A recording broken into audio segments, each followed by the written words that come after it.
Studio murakoze cyane nk'uko mubivuze koko ni ibibazo bigenda bigaragara hirya no hino murabizi mu mujyi wa Kigali n'ahandi mu gihugu hagenda hubakwa ibigega by'amazi, imiyoboro y'amazi ndetse n'inyubako zigenda zizamurwa zigeretse ahangaha bibamo ko bagomba gufata amazi ava ku bisenge yaba mu bwiherero ayo mazi mabi abagomba gutunganywa. Ibyo byose bikorwa n'abahanga mu by'amazi ababazwi nk'abakanyamigezi, ariko zimwe mu mbogamizi zihari nuko usanga iyo miyoboro y'amazi rimwe na rimwe igenda iturika, amazi yafashwe ku bisenge ugasanga arimo arava mu matiyo. Ibyo byose bigaragara ko byakozwe nabi. Iki nanone ugasanga mu bukarabiro ndetse no mu bwiherero amazi mabi arahura n'amazi meza. Ibyo byose bikagira ingaruka, bikaba byagira ingaruka ku buzima bw'abaturage. Ariko ndi kumwe na bamwe mu bakora ibi by'amazi, ndagira ngo mwegere hano mutubwire ese inzitizi zihari zituma muhura n'ibi bibazo, cyangwa reka duhere kuri wowe,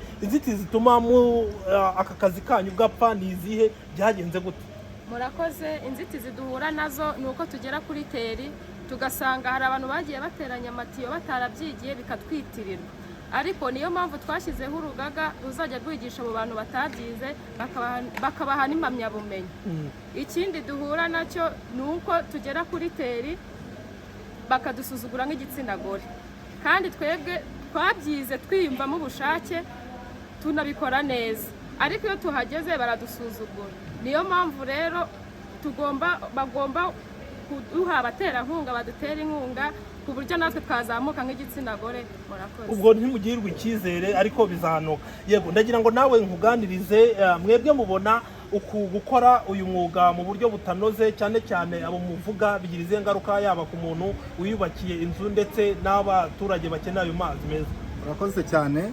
Ingaruka ni nyinshi kuko iyo bikozwe nabi biteza igihombo, cyane cyane iyo duhereye ku ma installation y'inzu.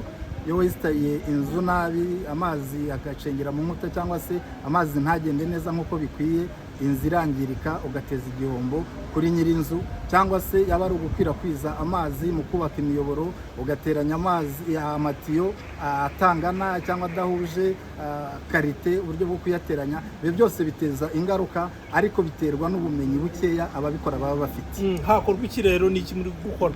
Icyakorwa ni uko kugeza uyu munsi abantu bose bakagombye kwishyira hamwe bakibumbira mu rugaga kugira ngo bahabwe ubwo bumenyi, amahugurwa, ndetse bahabwe n'ubushobozi bufatika ku bigendanye n'ibyo bakagombye kuba bakora n'uburyo ki bigomba kuba bikorwamo.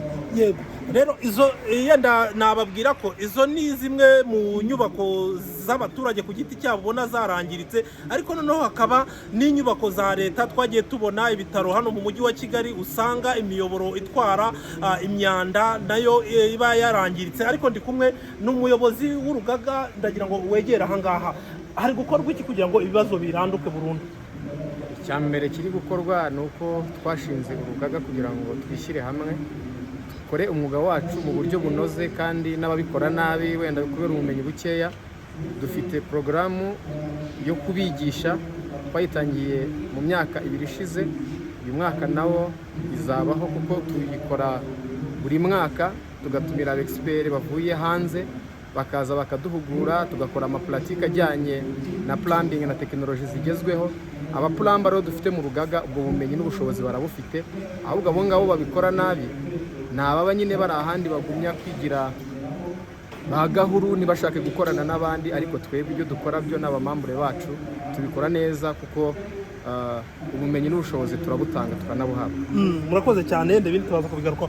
Rero nababwira ko uyu ni umunsi mpuzamahanga wahariwe aba bakora cyangwa se aba bahanga mu by'amazi, ariko by'umwihariko mu Rwanda hari amashuri yigisha ibijyanye no gukora amazi kuva mu mashuri yisumbuye kugera mu mashuri ya kaminuza, ariko urumva haracyari izo mbogamizi zitandukanye zituma hakigaragara ibikorwa remezo byangiritse kubera amazi yakozwe nabi, cyangwa se iyo miyoboro yagiye isanwa nabi, imyanda ikaba yakivanga n'amazi bikagira ingaruka ku muturage. Rero ibindi turaza kubigarukaho mu makuru yacu ataha. Ndabashimira, murakoze cyane.